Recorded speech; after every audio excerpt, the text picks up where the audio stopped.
Já, verðum að ræða ástandið í Evrópu eftir stefnubreytingu Bandaríkjastjórnar í málefnum Evrópu og gagnvart Úkraínustríðinu og hingaði kominn Hilmar Þór Hilmarsson, prófessor á Akureyri og leiðin út í heim, staldri hérna við rauðaborðið eins og þú gerir oft. Velkomin. Takk fyrir. Ég var nú að hugsa það, kannski kemur þessi staða mörgum óvart, kannski þeim sem hafa treyst á fréttaflutning Ríkisútvarpsins og fleiri. En ég var að velta fyrir mér að þeir sem hafa hlusta á samtölun okkar og margt sem hefur verið sagt hérna við rauðaborðið, ég sjálfur sér að þetta ekki að koma fólki neitt mikið óvart. Nei, og við erum ásakað fyrir það að halda ekki með Úkraínu. Það svona aðalbóðskapurinn hjá RÚV og ýmsum aðilum sem nefnir, svona mjög málflutningur sem er bara ómálefnalegur og byggir ekki af staðreyndum. En það kemur mér ekki sérstaklega óvart þegar þú komið svona harða stórveldasamkeppni sem núna er að Trump sem tekið með þessi forseti og ég tek fram að ég er enginn aðdáandi hans og myndi hvorki hafa kosið hann eða Biden ég hefur í Bandaríkjunum að hann sér bara að það er komin þarna stórveldasamkeppni milli Kína og Bandaríkjanna er að verða harðari og harðari og Kínverjar eru fattir að augra nágrannaríkjum, sérstaklega Fílipseyjum, bara í Suður Kínahafi. Það eru vandamál komin upp sem að sýnir bara að Bandaríkin hafa verið að vanrækja Asíu og þegar að stað kom upp þá er bara alveg grundvallaratriði fyrir Bandaríkin að reyna að bæta með einhverjum hætti samskiptin við Rússland. Sko, hvort sem okkur líka við Rússa eða ekki og hvort við höldum með þessum eða einum, þá er þetta bara struktúrin í kerfinu hefur breyst. Kínverjar er að eflast, þeir eru fattin að vera ágengar að sömu leiti allavega á þessum svæðum, sérstaklega Suður Kínahafi og þá bara þurfa Bandaríkin að taka tillit til þess og í þessu máli þá bara skiptir Rússland töluverðu máli að það sé ekki svona harðar deilur milli Rússlands og Bandaríkjana og auðvitað líkar Evrópu eða ekki en þetta eru bara einhverja staðreyndir sem við erum að horfast í augu við. Evrópa er stórveldi náttúrulega frá efnahagslegu sjónarmiði en út frá öryggissjónarmiði þá er þetta bara sundurleitur hópur sem myndi geta haft afl ef hann væri ekki sundurleitur. Hann er bara sundurleitur og í þessu málum eins og með Úkraínuna skiptir Evrópa bara litlu máli. Þetta er eitthvað sem að Evrópuþjóðirnar hefðu mátt vita ef það eru svona háðar vend frá Bandaríkjunum að þá ættur að geta metið heimsmálin út frá svona öryggi sjónarmiðum Bandaríkjanna og þetta sem þú ert að vísa til að Bandaríkin líti á Kína sem vaxandi stórveldi sem að verði þeirra samkeppnisríki næstu árin og áratugina að það myndi mögulega leiða til þess að Bandaríkin gætu ekki verið í átöku við Rússland og verulega reka Rússland í fangið á Kína með þeim hætti. Þetta er svona bara það sem hefur legið uppi en það sem kemur nú óvart er að Evrópa hefur eiginlega eins og hún hefur ekkert velt þessu fyrir sér að þetta gæti orðið niðurstaðan að út frá einhverju mati stjórnvalda í Bandaríkjunum hvar þeirra hagsmunir myndu liggja að þá myndu þeir þurfa að breyta afstöðu til Rússlands. Já, ég hef verið að kenna í Eystrasaltsríkjunum, Íslandi, Lettland og Litáen og það virðist vera sem mér virðist að vera, ég fer þangað á hver einasta ári að kenna og að gera það í 2 áratugi hér og var þar áður fyrir Alþjóðabankann að það virðist vera ákveðin trúðar að Bandaríkjumenn muni alltaf hugsa þessi lönd og bara skilur að þau muni ekki hugsa út frá sínum eigin hagsmunum, heldur bara út frá einhverjum öðrum hagsmunum, bara út frá lýðræðishugmyndum og einhverju frelsi og slíkum hugmyndum að þeir muni alltaf, hvað sem það kostar, verja þessi lönd, hvaða aðstæði sem er. Þessi trú og ég hugsa í Póllandi jafnvel og einhver leiti hjá Norðurlöndunum það er þessi trú að Bandaríkin sé eitthvað öðruvísi að þessu leiti að þeir muni hugsa hagsmuni þessara landa jafnvel þó þau þurfa að bera kostnaðan af því og hafa ekki hagað því sjálfur Það eru taka hagsmuni þessara landa fram með sína eigin Já, það er það sem að mér hefur fundist og það er ekki raunhæft Bandaríkin hugsa fyrst og fremst sínum eigin þjóðaröryggishagsmunum og þeirra hagsmuni til lengri tíma litið þannig að stríðið í Úkraínu er bara að standa í í 3 ár og það ekkit þetta segja hann að Bandaríkin hafa gert tölvöld mikið í útvega vopn aðstóða við að skipuleggja hernaðinn og gera allt nema íta á gikkin sko, þeir eru búin að staðra þarna mjög ábyrrandi og búin að senda mikið af vopnum, þannig að það er ekki segja það að þeir hef ekki gert eitthvað og líka það að ef að það hef ekki verið Vesturlönd aðstóða Úkraínu þá var Úkraína ekki í dag með 80% af sínu landi undir eigin stjórn. Það er með það má ekki halda því til haga. En það er bara komið þreyta í Bandaríkin og Donald Trump hefur bara sagt að þetta stríð sé ekki vinnanlegt, þetta er ekki hægt að vinna þetta. Hann er ekki tilbúin að halda þessu áfram. Hann er einagrúna sinni, hann vill byggja upp Bandaríkin innanfrá, hann vill ekki vera í styrjöldum, hann er vel að fara skerandur í varnarmálum í Bandaríkjunum til þess að hafa peninga í aðra hluti. Hann er ekki svona warmonger eins og Biden var, hann er ekki eitthvað sem vill vera í endalausum styrjöldum út allan heim og vill einbeita sér innanlands. Á sama tíma sér hann að það verið að augra hagsmunum, það sem Bandaríkin líta sína hagsmuni í Austur-Asíu, það sem er svona mesti hagvöxturinn, það sem flestir íbúar heimsins búa, vill halda sinni stöðu og eiga sína banda með þar sem er Suður-Kóreu og Japan og svo líka Ástralía sem er ekki hluta Asíu samtidig þessir bandalagslíki Bandaríkina. Það er bara komnar aðrar áherslur og Evrópa er ekkit undir þetta búin og einhvern veginn hefur treyst á að Bandaríkin myndu alltaf verja Evrópu en það er bara áhugin er að minnka og Donald Trump líka finnst að þessi lönd hafi verið að misnota Bandaríkin. Hann talar alltaf það að það sé hlegið að Bandaríkjamönnum. Það hefur hann reynda gert lengi og Evrópulöndin hafa flest brugðist við því með því að auka mjög útgjöld sín til hermála. Já, þau hafa verið auka útgjöldin til hermála en það er ábyrjandi lang mestu aukningin hjá þau löndum sem eru með landamenn yfir Rússland, það er það sem helsta ógnin. Hinn löndin eins og til dæmis Þýskaland og Frakkland og Holland og þessi lönd, þau hafa verið að auka útgjöld sín en minna, þau hafa, ég lesa þannig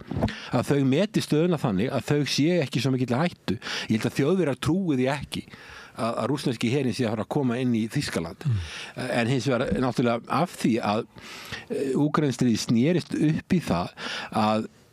ekki bara verja land Úkraínu og ná því tilbaka heldur að skjóta inn í Rússland töluvert mikið, að vera að skjóta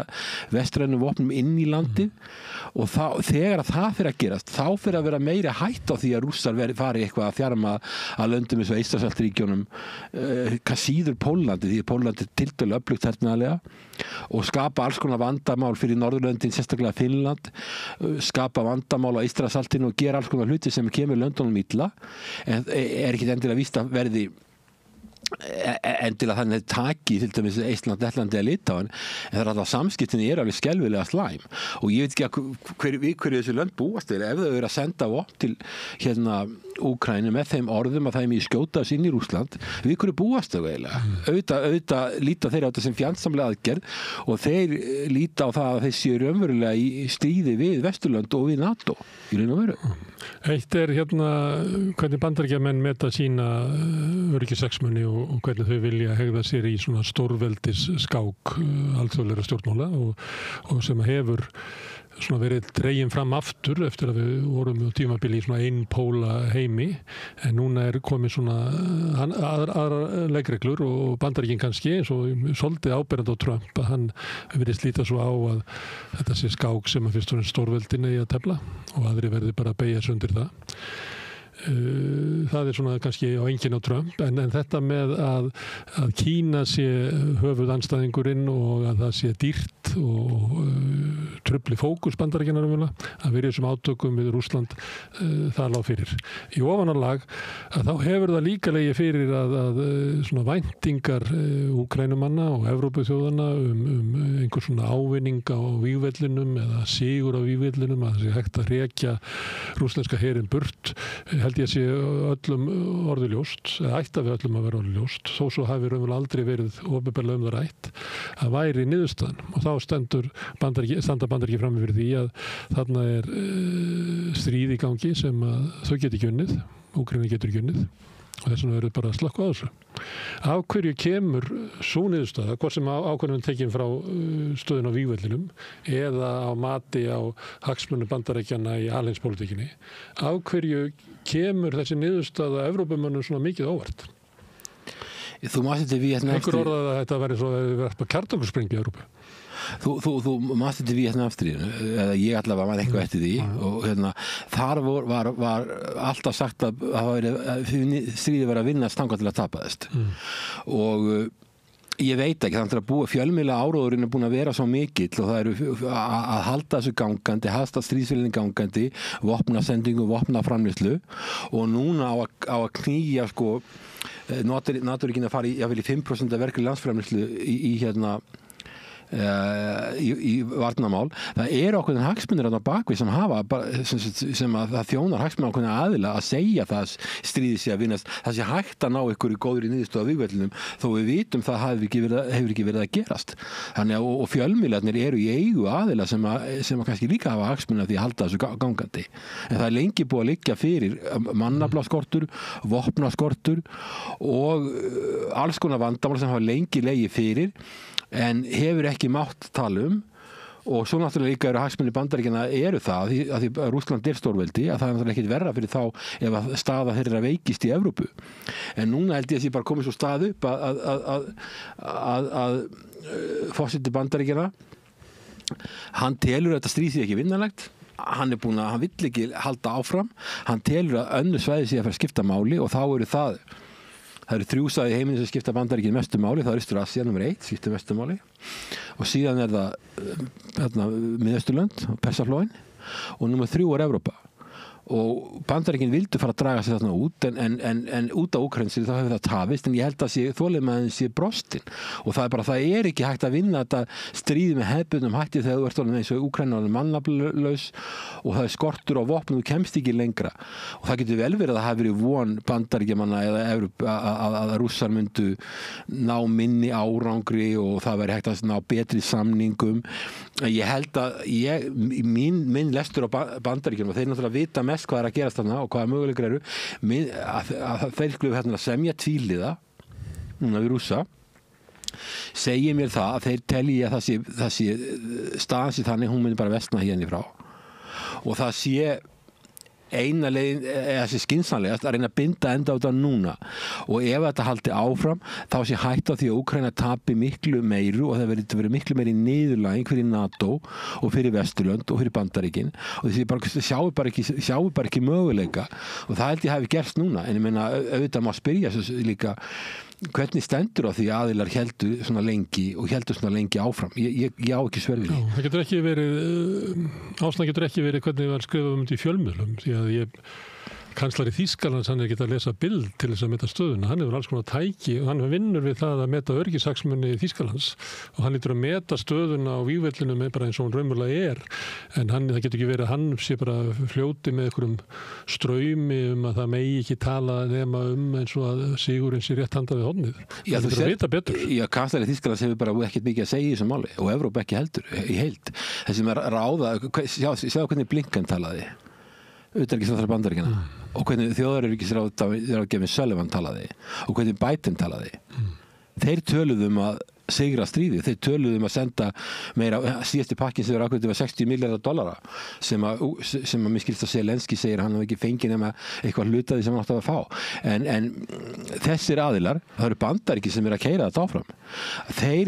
töluðu bara lengi vel og alveg bara þeir hættu að það væri hægt að vinna þetta stríð og Evrópuríkin hafi bara meira og minna trúa því þó svo að Bandaríkin hafi rækist út úr Afganistan og Víetnam og lagt í stað í mörg stríð sem hafa ekkert unnið, það er ekki þannig, það er bara í bíó sem að Bandaríkjamenn vinna alltaf. Jú, það er ekki sko Evrópa hefur ekki verið að leggja hefur ekki verið þungavektar aðilinn í vopnunum og í baráttunum þarna þetta hefur borið að Bandaríkjunum sem hún er ekki vilju til að halda þessu áfram. Evrópa er að tala að senda einhver vopn áfram og halda eitthvað áfram að gera þetta en það er bara brot. Þannig ég held að leiðtogar NATO Evrópuleiðtogar NATO er ekki neitt í stöðu til þess að draga í efa að hernaður geti skila árangri í Úkraínu á meðan að Bandaríkin telja það vera Núna hefur þetta bara snúist við. Núna segir bara Trump, það er ekki hægt að vinna þetta stríð hefur aldrei orðið ef hann hefur verið forseti og þetta er algjört klúður og hann talar að milljónir manna hafi látið sem ég hef ekki séð það sé nákvæm greininga bak við það. Það er mögulegt að fara þangað upp í fallna og særða það er mögulegt að nálgist ef það eru nokkur þúsund sem hafa fallið þá eru kannski 4.000 sú tala eða 3.000 sú tala eru særðir og svo eru óbreyttir borgarar Já, þannig að hann bara segir þetta sé algjörð klúður og sóun á peningum og hann náttúrulega vill semja við Rússana og það náttúrulega eru komin átök líka eða svona spenna á norðurslóðir átök í Eystrasaltinu, þetta getur breiðst út og þannig að sko ég skil alveg þetta mál, viðkvæma málið í þessu það að Trump hefur skipað hann aðra samningamann, Kellogg, sem fyrir síðan að vinna í málinu og síðan hefjast tvíhliða viðræða milli Bandaríkjanna og Rússlands og þá spurningin, er það heppileg staða? Fyrir hvern? Ég held að það geti verið heppilegt fyrir Zelensky að standa aðeins utan við þessar beinu samningaviðræður. Hann getur komið upplýsingum til Bandaríkjanna eins og hann vill öllum sínum kröfum og upplýsingum og fengið upplýsingar af það ég meina, var ekki Kellogg bara núna í Kiev bara nýlega, eða var nýlega þar að tala við hann segja Zelensky frá þessu og af því að Putin hefur hagsmuna því, sko það er ekki bara Trump sem hefur hagsmuna því að semja við Rússland, það er Rússland sem hefur hagsmuna því að semja við Bandaríkin og losna undan einhverja þessum þvingunum þess vegna ef við sitja við hringborð þá væri eða ef að Putin og Trump hittast þá held ég að Putin sé mun líklegri til að gera tilslagan við Trump heldur Zelensky er búin að vera mjög harðorður og hann er forseti lands sem er í rúst efnahagslega hann hefur ekkert að bjóða að meðan að Trump er í þeirri stöðu að ef hann afléttir að viktaþingunum af Rússlandi þá mun það skipta tölvöld miklu máli fyrir Rússland og það er ekkert víst að Rússlandi líður eitthvað svolítið vel í þessu fanginu á Kínverjum og þeim langir þess að fara að losa hlutina þannig að ég myndi halda það svo líka fyrir ef það samningunum verður vondur sem því miður bendir margt til þess að þetta verði ekkert góð samningu fyrir Úkraínu að þá getur orðið mjög erfitt fyrir Zelensky að lifa það af ef hann er að hugsa sína pólitísku framtíð hann getur verið betra hann getur kent Trump þetta ég vann hjá Alþjóðastofnun þar sem við vorum að fara lára ekki að löndum að gera alls konar mjög óvinstæla hluti sem voru, ég er ekki að segja að það er ekki alveg nokkuð það sama en það er sama að sumu leyti sem var þannig að vera að lána hún þurfti að setja alls konar skilyrði og stjórnmálamenn í London gátu átt mjög erfitt með að fylgja þessu skilyrðum og þeir voru kannski sammálaðir að þetta veri rétt og kannski þetta veri eina leiðin en þetta var bara pólitískt bara mjög erfitt og þá gátu stjórnmálamenn skotið sér á bak við það að bankin heimta þetta veri skilyrði sem veri sett frá alþjóðabankanum við alþjóðagjaldeyrissjóðnum þetta er svona ákveðin hliðstæða ef að Trump semur við Putin og þetta er ekki kannski góður samningur með það sem Zelensky hefur sagt að þá gæti hann bent á það að þetta sé bara eitthvað sem komið frá Washington og þannig að það fyrir hann ég vildi hissa hann að hann skulle leggja svona mikla áherslu á að vera við borðið á meðan að hann getur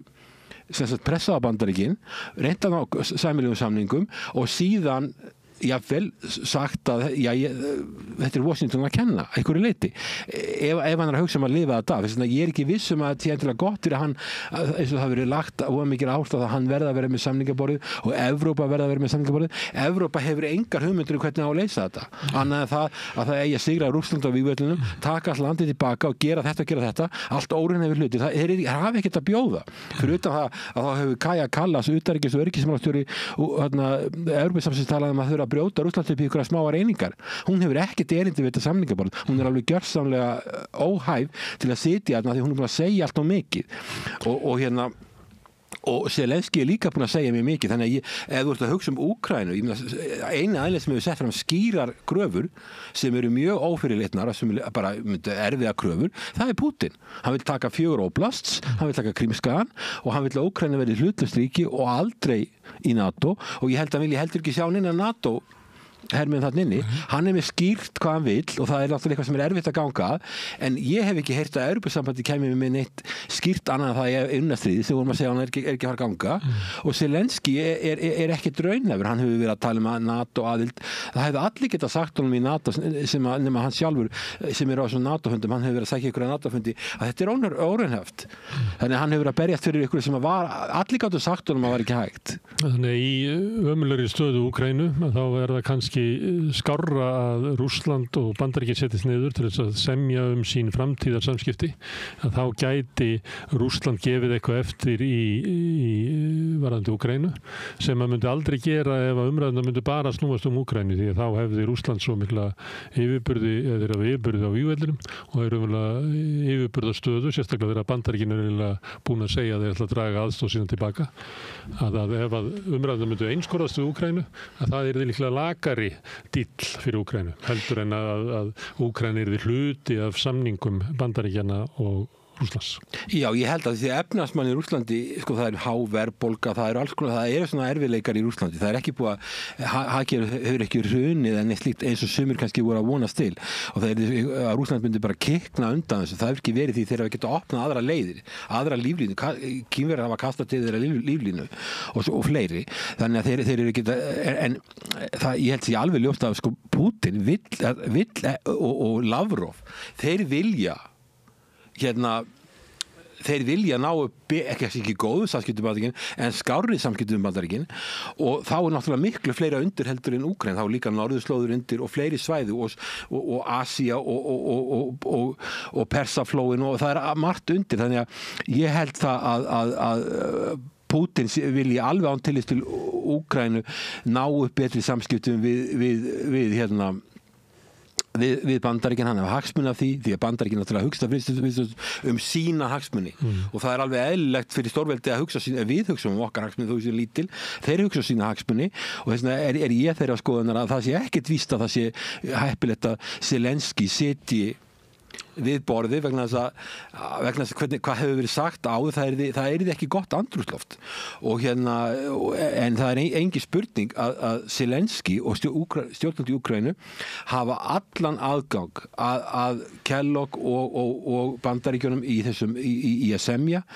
og ég held sko að málið er það að Evrópeisum samhengi þó að Macron sé að halda einhverja fundi skipta eiginlega engu máli, ég held að það sé voðalega lítið, það er engin samstaða á þessu fundum Evrópusambandið er öflugt en það bara er svo margskipt og margbrotið og það er ekki samstaða, þannig að það er svo erfitt að ná samstöðu og tekur svo langan tíma málið er núna á milli Rússlands og Bandaríkjanna og svo þegar Bandaríkjamenn eru komnir með eitthvað að þá þurfa þær að fara til Úkraínumanna og reyna að fá þá til að kaupa það Evrópumenn sumir, stundum heyrir maður að svona orðað í fréttum og svona einhverjum skýringum að ef að Bandaríkjamenn draga sig tilbaka í Úkraínu þá getur Evrópa stíðinn og þar leiðandi skiptir ekki máli þótt að Bandaríkin og Rússland semja eitthvað frið að ef Evrópa ætlar að halda stríðinu áfram þá getur Evrópa gert það. Er það tómt mál að tala um? Já. Það er bara fjærstæða. En á hverju er þá stjórnvöld í Evrópu meir og minna að tala eins og þetta sé raunhæfur möguleiki? Ég skil það ekki. Ég meina þess að okkar okkar stjórnmálamenn til dæmis eins og forsætisráðherrann hún ætlaði á tímabili að fara að hringja til Washington og kannski að lesa yfir Trump. Trump er náungi sem valtar yfir alla sem eru veikar en hann. Þannig að það er mjög óráðlegt. Við sáum hvernig það fór með forsætisráðherra Kanada og Danmörkur. Svo erum við að tala um að við séum mjög ógulega sterkur samstarfi við Norðurlöndin og Eystrasaltsríkin. Þegar í Harbakkar slær skiptir þetta eiginlega engu máli. Þegar við vorum að fara út landhelgina þá stundum Norðurlöndunum ekkur ekki. Þá vorum við að berjast fyrir okkar efnahagslega sjálfstæði. Í hruninu 2008-2009 þegar við vissum ekki hvort þegar okkur var sagt að við varum gjaldþrota stóðu Norðurlöndin með okkur þá? Nei, þau stóðu með okkur bara þegar alþjóðagjaldeyrissjóðurinn var að semja við okkur. menningarlega í kringum menntun og alls konar samskipti skipta þessi lönd máli en þegar kemur í svona hörku þá skiptir þetta engu máli og halda menn það ef að þeir ráðast á Ísland að Norðurlöndin færi að koma hingað að verja Ísland eða halda menn það að ef að hérna ráðast á Ísland að Macron myndi senda her til að verja Ísland mér finnst það hjartaðarkennt eina landi sem að myndi verja Ísland væri Bandaríkin af því þau hafa getur til þess og líka þegar þjónar þeirra hagsmunum við erum mitt á milli Norður-Ameríku og Evrópu og þeir myndi ekki vilja sjá hérna aðra komast til valda út af sér og þess vegna Ég voru þetta þannig að það þarf enga varnarsamning utanum þetta að Bandaríkin munu alltaf koma hingað ef þeir óttast að einhver önnur veldi nái hér einhverju fótfestu eða komi. Það er bara sjálfkrafa af því að þeir skilgreina það sem Íslandi hluti áhrifasvæði Samningar skipta tiltölulega litlu máli. Við erum alltaf með varnarsamning sem er gamall en hann er svona ákveðin rammi. Danir eru líka með samning. Okkar samningur 51 og þeirra samningur 1950 sem á líka við Grænland. Það við ekki Grænland held ég, hann er 1950. Við sjáum það að ef að Trump telur að Bandaríkin telja að þeirra þjóðaröryggishagsmunum sé ógna og þeir vilji styrkja sína stöðu Grænlandi þá eru þeir tilbúnir að beita landi valdi og hervaldi þess vegna sem þeir eru með varnarsamning við. Þannig að þú sér hvað þessi samningar skipta og það er einn skjólskenning sem er í gangi hjá sumum fræðimönnum að lönd geti verið í skjóli á grundvelli skriflegra samninga. Það er bara dæmi það, einn dæmi það. Svona skriflegi samningar skipta engu máli ef að hagsmunirnir rekast harkalega og þarna rekast þér á og þarna alltaf bara neitt NATO, fórusturíki NATO og ráðast á annan NATO-ríki til að fá feitan bita út af þeim viðskiptum. Varðandi okkur, út af fyrir sig allt í lagi, við erum með þennan varnarsamning en ég er alveg sammálaður í því bara þjóðaröryggishagsmunir Bandaríkjanna eru bara þannig að þeir myndi ekki vilja hvað sem gerist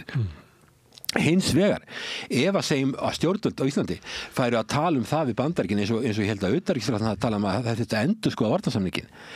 eða forsætisráðherrann að fara að hringja til Washington til að tala við Trump þá getur bara Trump spurt því, já heyrðu, hvað eru þið að borga mikið í NATO? Hvað eru þið komin í 5%?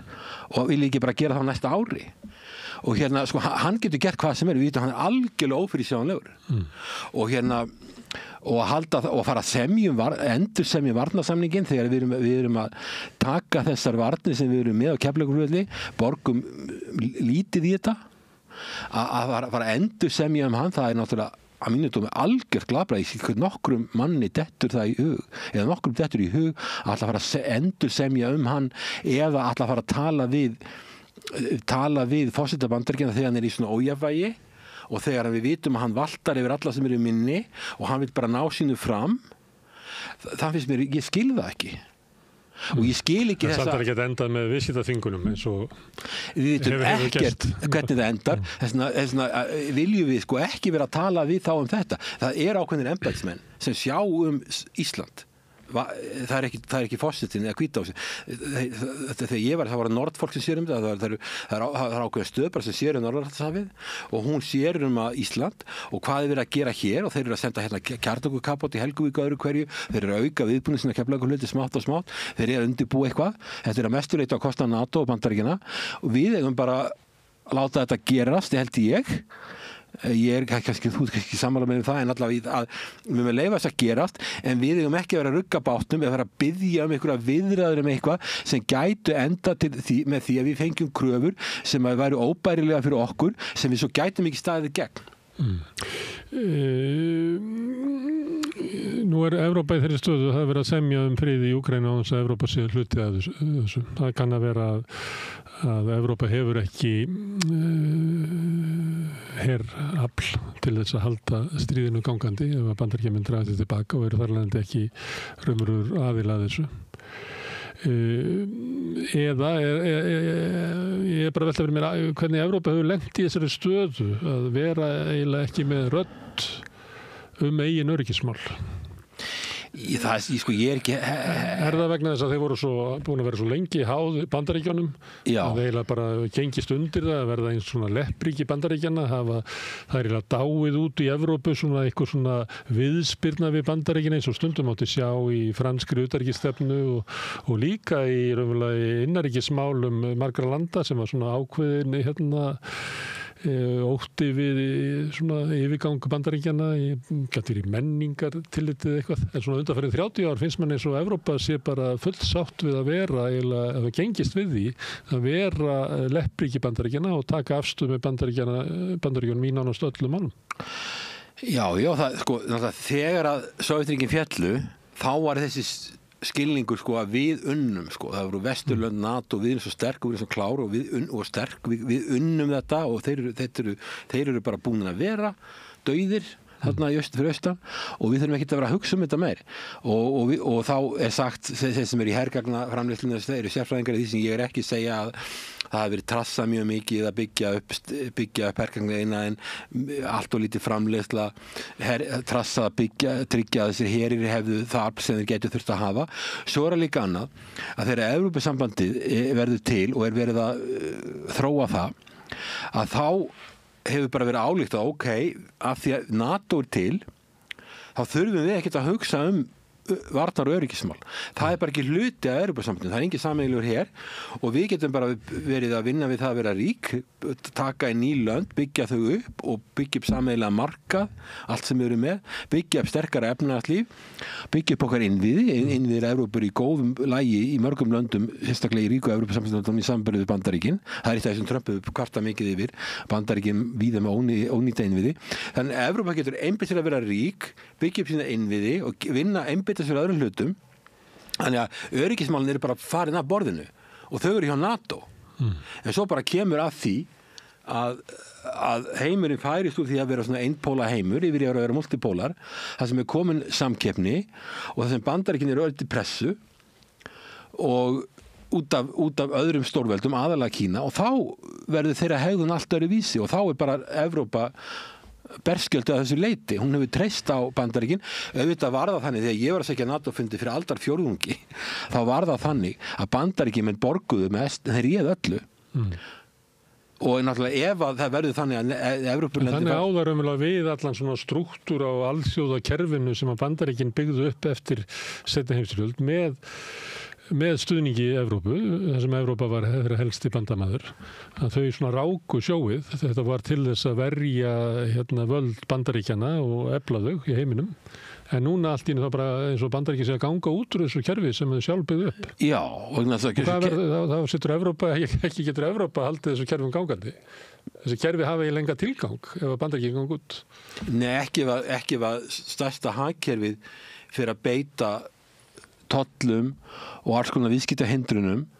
og Kína svarar bara í sama sömu mynd og það er verið að hóta Evrópu. Við erum ekki í tollabandalagi með Evrópusambandinu, við erum utan tollabandalagsins en hann er að hugsa að setja toll á Evrópusambandi. Sko, Bretton-Woods-stofnanir sem Bandaríkin hefur fórustum að stofna og lögðu áherslu á marghliða. Þeir þetta það var ekki 40 eitthvað lönd sem sóttu Bretton-Woods-fundinn 1944 í júlí þegar stríðið var ennþá í gangi og Ísland, það var lögð alveg gríðarlega áhersla í Bandaríkjunum að Íslendinga væru þarna, þá búin að vera sjálfstæð þjóð í hálfan mánuð og stóra sendinefnd, þá voru Bandaríkjunum að búa til margliða fjölþjóðlegar stofnanir. Alþjóðabankan, Alþjóðagjaldeyrissjóðurinn byrjuðu að tala um GATT sem síðan var WTO. Þá vildu þeir þetta réðu langt mestu og þeir skrifuðu reglur Alþjóðabankans og Alþjóðagjaldeyrissjóðs voru skrifaðar af og GATT voru skrifaðar af Bandaríkjunum, skrifaðar í Washington af þeirra mönnum, en þeir vildu að hafa svona fjölþjóðlegan blæ yfir þessu öllu saman og þá var GATT snýrist að afnema alla tolla, afnema alla kvóta, allir kvótar burt og lækka tolla eins mikið eins og hægt væri. Þá var það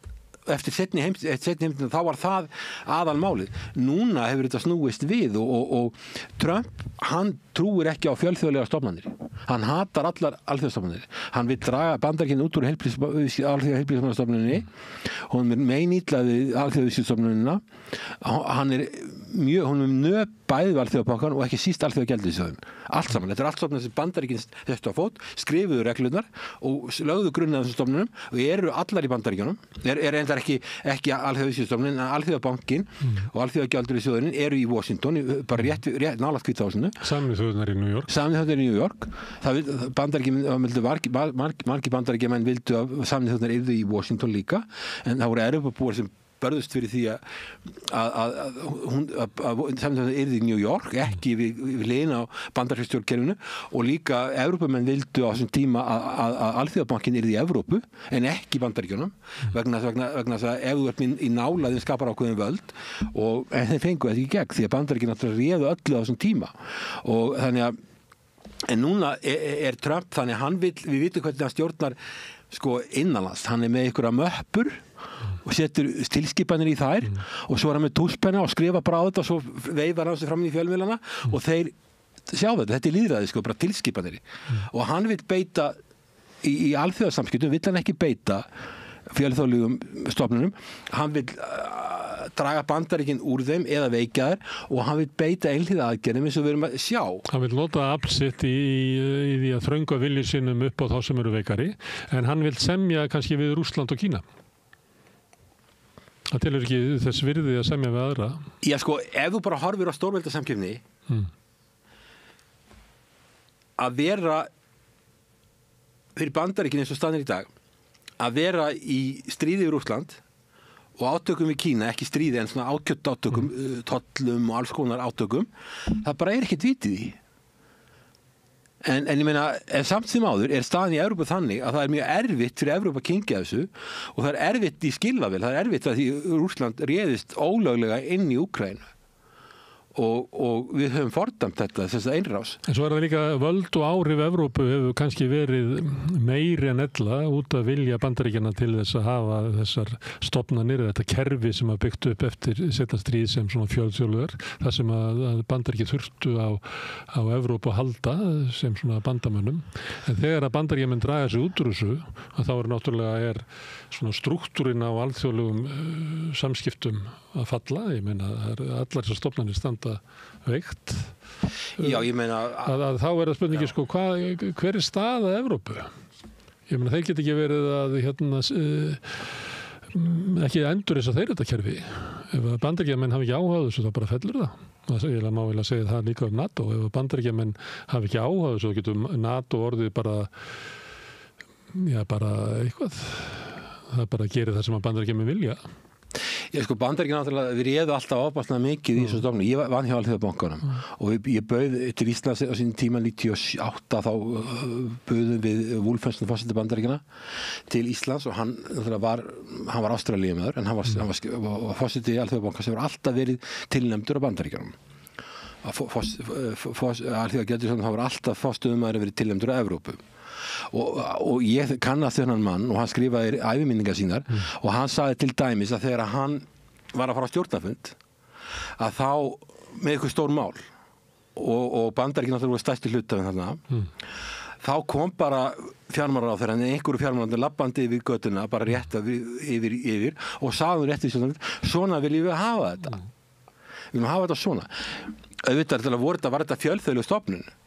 En hvað átti hann að gera? Hann náttúrulega gat verið ekkert hann að gert en að fara eftir því að mestu leyti. En Evrópa hefur selt sér þá hugmynd að þeirra hagsmunir og hagsmunir Bandaríkjanna í alþjóðlegum málum farið saman. En nú það bara orðið eiginlega augljóst að svo ekki og kannski var það bara ekkert. Það bara Evrópa bara kaus það að skottast þarna á eftir. Við erum með markaðshagkerfi og ákveðið lýðræðiskerfi sem komnar einhverja sprungur í þetta lýðræðiskerfi, allavega finnst manni það og einhverja hugmyndur mannréttindi sem hefur sameinað okkur en Evrópa sprungur í því líka, ég meina Trump að grafa undan svona mannréttindum í Bandaríkjunum hann stýrir flokka sem að vilja ekki allavega meta mannréttindi allra jafn gild. Nei, og Bandaríkin eru land sko. Efnaðastefnan svo að áður var trú að þetta kerfi átti alltaf byggja upp á því að aukin alþjóðleg viðskipti myndi auka frið og farsæld í heiminum. En stefnan er orðin allt önnur og þá spurningin sko, hvað situr þá eftir hjá Evrópu sko, ef að bæði þess að þeir hafa treyst á og stefnan sem að þeir töldu sig vera að reka eiginlega ekki gildi. Já, við erum komin úr þessum fasa sem var eftir seinni heimsstyrjöldina þegar menn trúðu á meira fjölþjóðlegt samstarf og þessi alþjóðlegu viðskipti, lækka tolla, auka viðskipti og allir græða því og svo skiptum við milli okkur einhvern veginn. Núna þetta komið í svona neikvæðan fasa tolla, sko, stórveldin orðin 3 kannski Bandaríkin öflugust, svo Kína og svo Rússland, farin að berjast völd og áhrif og farið að veikja hvort annað og Trump virðist hafa sérstakann áhuga því að beita tollum og alls konar viðskiptaþvingunum til að ná sínu fram. Við erum komin í þann fasa núna og hvernig við brjótast út úr honum, það veit ég ekki, en allavega Trump einangrun sinni og hann vill einbeita sér að Bandaríkjunum og það alveg ljóst. Evrópa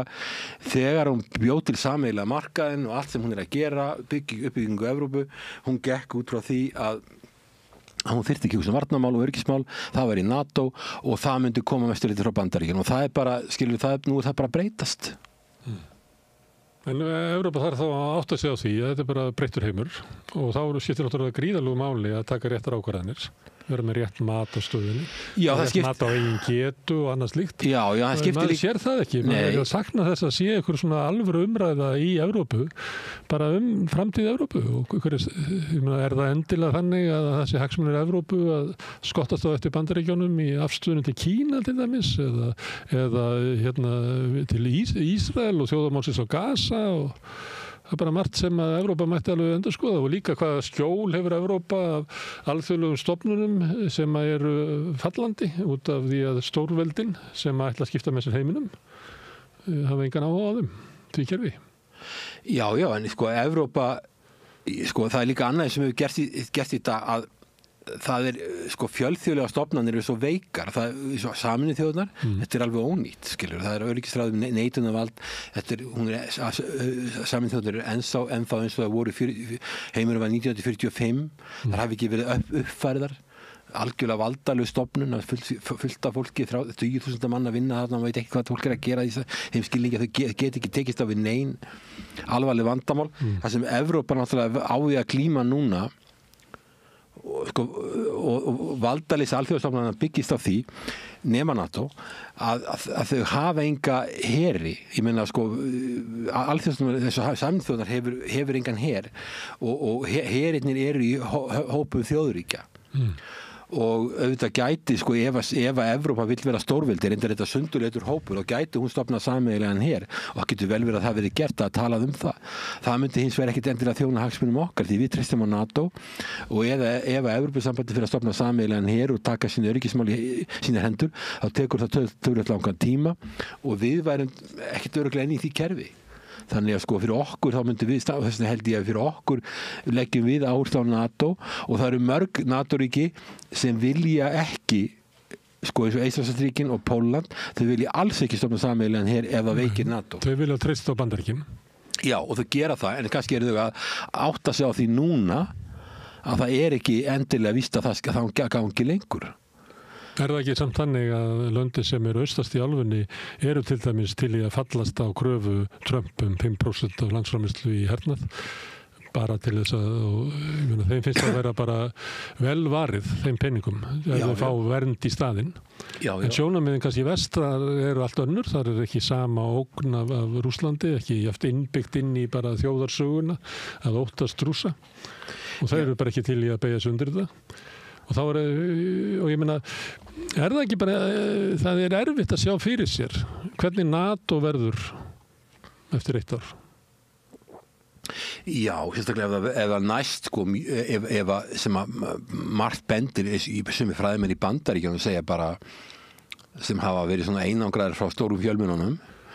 að NATO og Bandaríkjunum bara hreinlega tapa stríðinu í Úkraínu. Og þá náttúrulega fara margir að spyrja spurninga NATO ef að NATO getur ekki varið Úkraínu og það vil að gera ykkur nauðungarsamningar þar sem Úkraína fær mjög slæma útreið þá fara örugglega ykkur að efast NATO. Styrk varna Evrópu. Ég pröfaði að segja þetta ekkert fyrir jól að mesti öryggisógnin í Evrópu væri stefna NATO-ríkjanna í stríðinu í Úkraínu ef að niðurstaðan verður svo að þið tapa stríðinu. Því það er eiginlega bara svona eiginlega auglýsing það að Evrópa geti ekki varið sig. Nei. Þeir bara auglýsa veikleika sína. Já, svo líka er það þannig að Evrópusambands og hefur náttúrulega enga diplomatiska getu til að fyrirbyggja ógn. Já, það er engin diplomatiska getu en ég heldur vilji. Nei. Og það var meira svo okkar forystumenn, okkar stjórnmálamenn sem hafa engan her og hafa engin vopn sem hægt að tala einhverja sérsveit og eitthvað sem bara sko, það ekki, við höfum engan her og engi vopn. Þetta kannski herskáasta fólkið sem að segja bara að þýðir ekkert að semja, við bara beitum allir þessari svakalegu hörku og við bara sigrum á vígvellinum, þá sé ekkert að bak við það, þetta algjört óraun sægi þarna. Man heyrir nú íslensk stjórnmálamenn segja að ef að Bandaríkin draga sér tilbaka frá Úkraínu þá muni Evrópa koma í staðinn, sem að mér finnst hljóma sko stórundarlega frá Íslendingum sem hafa bara enga burði til þess að verða eitthvað til þess að vega upp það að Bandaríkin draga sér tilbaka. Þetta er bara furðulegt tal. Já, ég meina, og maður heyrir þetta líka bara í umræðinu á Íslandi, að þegar við erum að tala um að semja, að þá eru vel að margir sem að tala um það neyninni, við ætlum að vinna þetta með miklum þvingunum og refsiaðgerðum og svo hernaðamætti. En ég meina, auðvitað, allar þessar svakalegu aðgerðir sem að eiga að gerast er eitthvað sem við getum ekki neitt þátt í. Og eins og varst að segja áðan var þetta ástæðan í Hörpu, með þetta renni sem áttu að vera að skrifa tjónaskrá til þess að verða að sækja skaðabenduna til Rússlands. Það er líklega ekki á dagskránni í Sádi-Arabíu. Nei, ég meina sko það er líka annað sko að gjaldeyrisvaraforði Rússlands var tekin 300 milljarðar, hann var tekin og svo að því að við höfum verið að selja kaupa vopn og ásamt fleiri löndum og skjóta inn í Rússland til þess að valda eyðileggingu þar, þá verið að reyna þá var það hluta stríðinu, þá náttúrulega erum við komin í vanda þar að þeir muni gera kröfur á móti. Tjónaskráin, ég átta mig ekki alveg á henni sko, hún er náttúrulega þannig að Það er nú alla í líkindi með tjónunum inn í Rússlandi og inn í Úkraínu, því Úkraína er náttúrulega eiginlega í hálfgerði rúst. Já, stór hluti af tjónið inn í Úkraínu er ekkert að völda Rússa. Það er Úkraínu með sjálfur sem hafa verið að skjóta inn í svæði sem Rússar er inn á. Og hvernig ætlar að halda lista yfir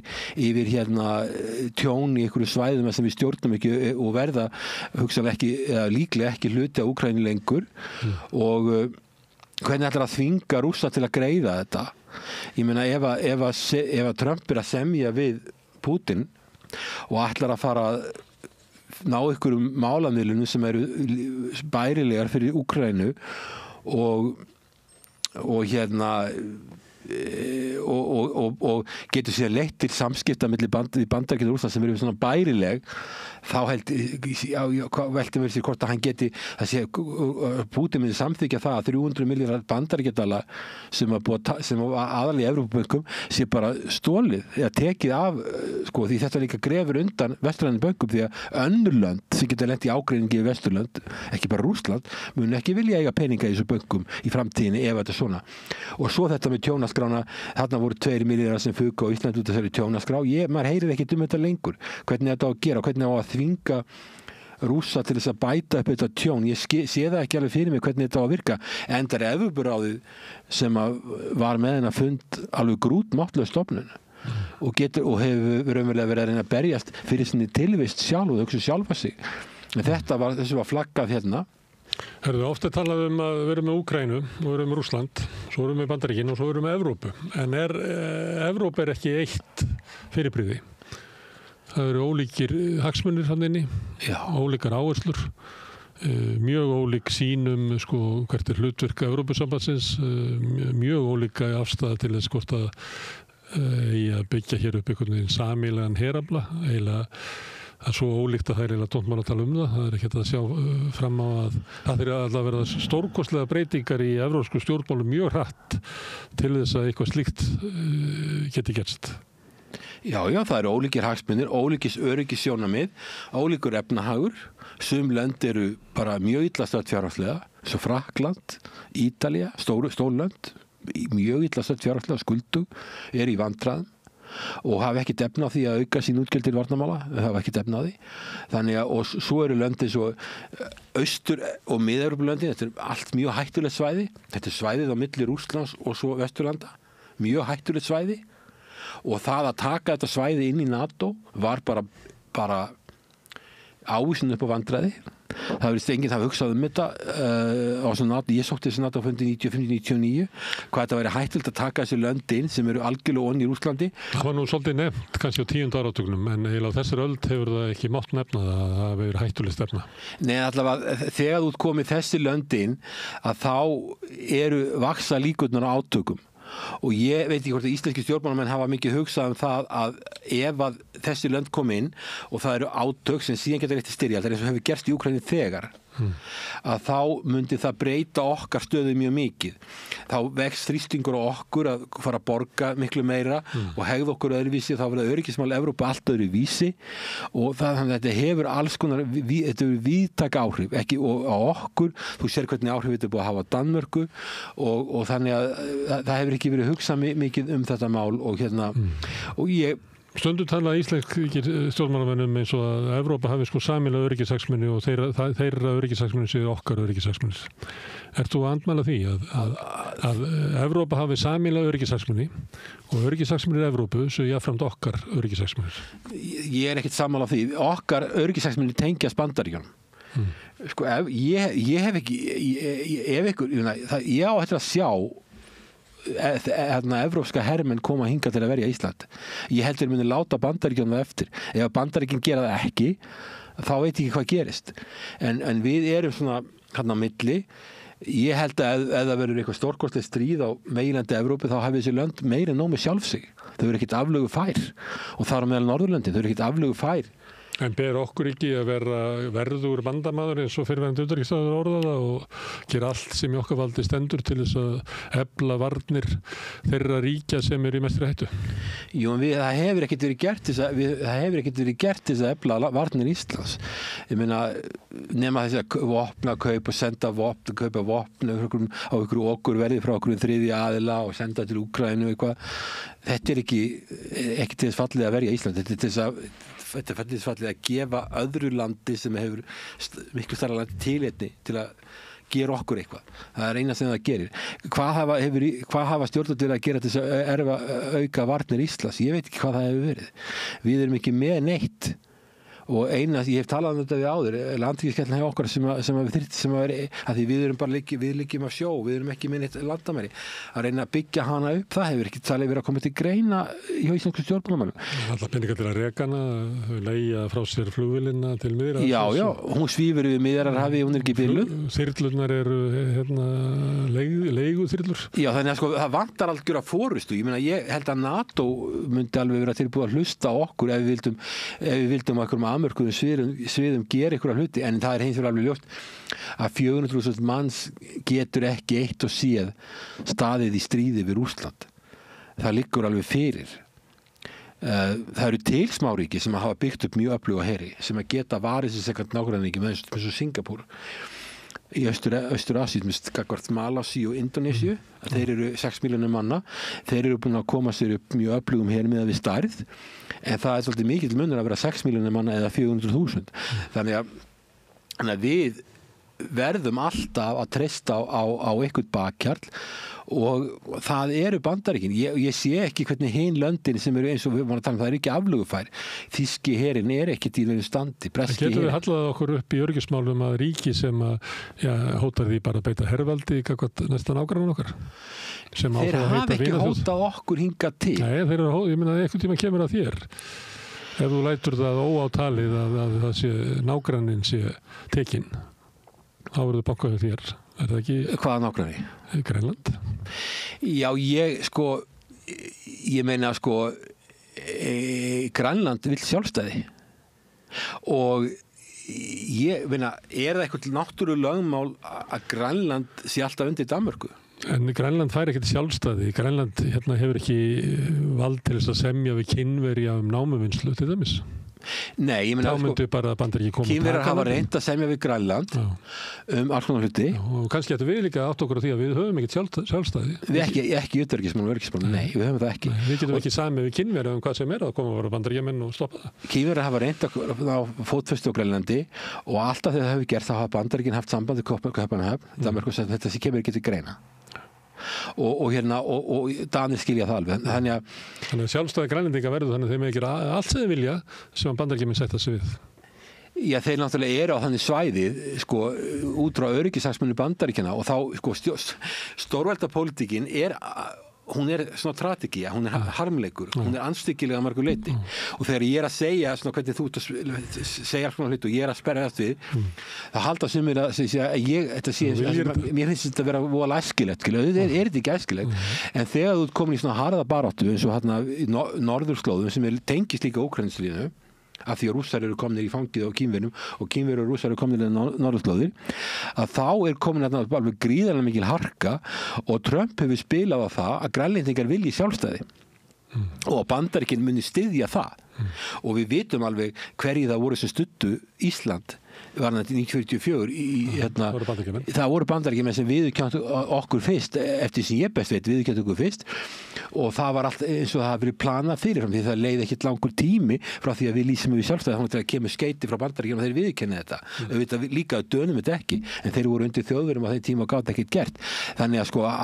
Trump-bílar þeir vilja sjálfstæði og við erum tilbúin að verða bakhjallar þeirra í þeirra sjálfstæði þeirra uppbyggingu og auðvitað eru þeir að hugsa sína hagsmunni líka því þeir vilja komast í auðlindir ekki bara auðlindir Úkraínu heldur auðlindir Grænlands og ég meina auðvitað er þetta dapurlegt en ég meina þetta kemur ekkert á óvart að þeir gera þetta og þetta bara svo þetta eru 50-60.000 manns á svæði þetta eru 2 milljónir ferkílómetra þetta eru yfir 2 milljónir ferkílómetra þetta er gríðarlega stórt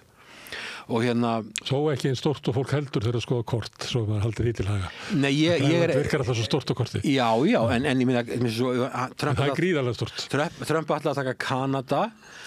og Grænland það eru 12 milljónir ferkílómetra 100 sinni starra heldur en Putin búin að taka af Úkraínu sem 120 ferkílómetrar en samt alltaf verið að segja að Putin sé einu aðeins sem að reyna að þennja sig út í málum það sér nú hvernig Svo skal bæta á hana verða, kannski ekki en ég ætla aðeins að því að þú nefnir hérna norðurslóðir og því þú sagðir áðan að Bandaríkjamenn væru að einbeita sér að Suðaustur-Asíu Miðausturlöndum og Evrópu Er það ekki þannig að segja að áhersla Trump með því að þessu tali að Kanada eigi að verða 51. ríki Bandaríkjanna og hann vilji kaupa Grænland, að áherslan á Bandaríkjunum er að flytjast yfir á norðurslóðir sem eru náttúrulega svolítið stórt mál fyrir okkur. Já. Það er eins og að Bandaríkin horfi á norðurslóðir og sættis ekki við það að Rússland sem er helmingin af öllu landi sem er að Þeir eiga helmingin. Já. Og en hitt er einhvern veginn tvístrað á milli landa sem á bíla Trump, Alaska, þeir eiga það en svo er þetta eftir með Kanada og Danmörk og Noreg ég geti trúið því að Trump lítið þetta sem bara einhverja vitleysinga að þetta til þess að væri einhver svona jafnvægi á norðurslóðum og þá verður Bandaríkjamenn bara að ná raunverulega miklu sterkari stöðu þar til þess að geta átt við Rússa þar. Já. Og Rússarnir eru miklu meiri ógn út af Kína og þess vegna held ég að Trump sé búin að rekna það út einmitt út af þessu meðal annars og þá verði hann að ná einhvers konar betra talsambandi við Rússana vegna þess að eins og út að benda á að Rússarnir eru með alveg helmingin af strandlengjunni og þeir eru að landgrunni þannig að þeir eiga mikinn rétt Mér vitanlega er ekki búið að skipta allir þessu svæði endanlega, það er að semjum það auðlindanýtingu þarna og fleira sem það er að semjum og það náttúrulega getur hæglega leitt til styrjaldi átaka og ég held að Trump sé búin að átta sig á því að hann þó að hann hefði kannski viljað að Úkraína inn í stríðið og svo framvegis og auðvitað vill Evrópa það að það var bara út frá raunsa í sjónarmiðum, út frá hagsmunum Bandaríkjanna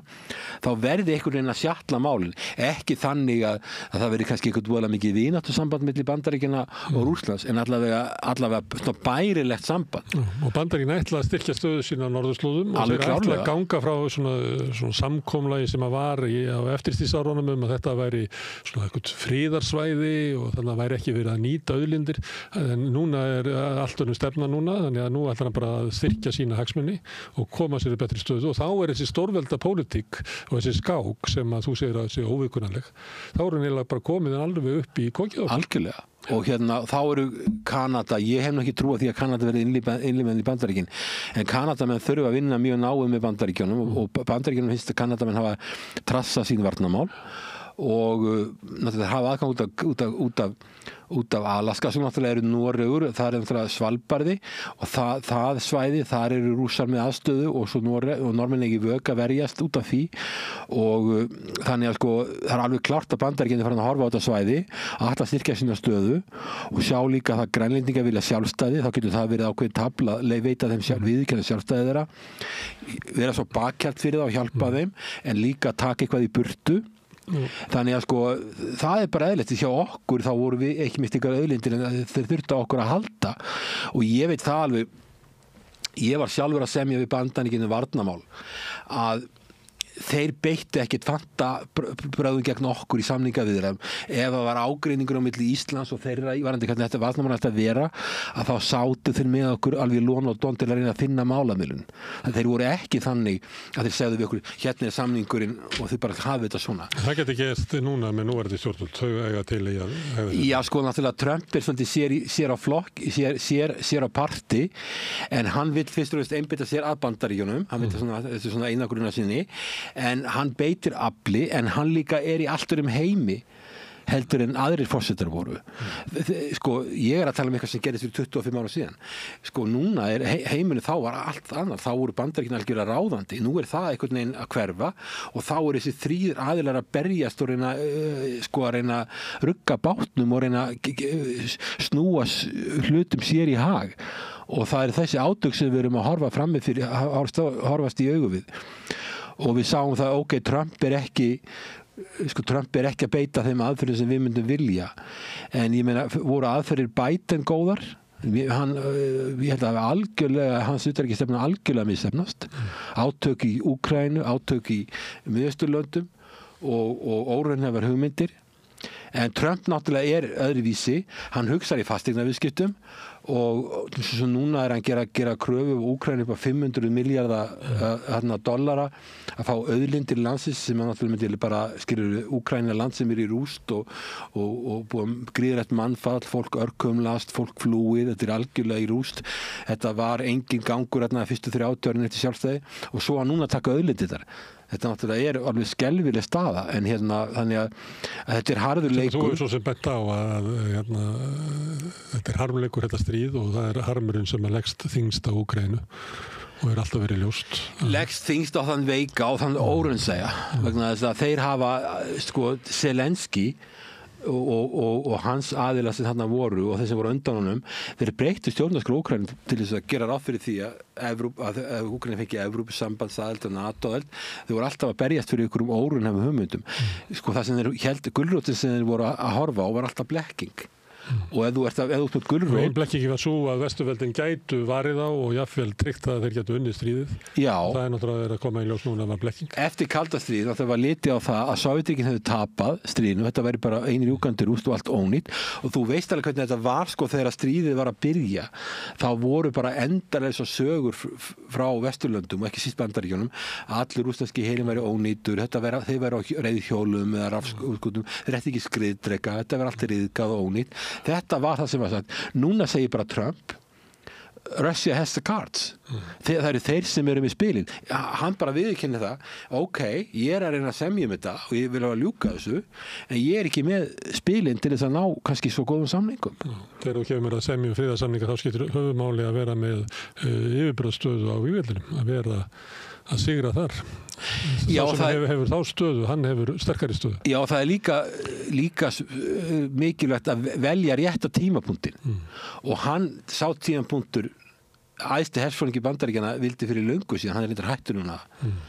John Chiefs vildi semja áður. Sko það er hvenar er best að semja? Hvenar er það, og núna erum við, sko ég held að Bandaríkjamenn með metið að þannig að það nú hérnifrá muni bara halla á. Það sé vont að semja núna en það verður bara verra í framtíðinni. Já, ég meina það er bara hætt af því að Rússar fara að taki meira en 20% en ég held að, eins og ég var að segja við áðan, þá held ég að það sem geti hjálpa svolítið er það að Rússar kannski sjá hagsmuni í því að reyna að ná upp eðlilegu samskiptum við Bandaríkin. Þeir eru að skalla Trump, þeirra fóru sem Lavrov, Putin að skjalla hann sé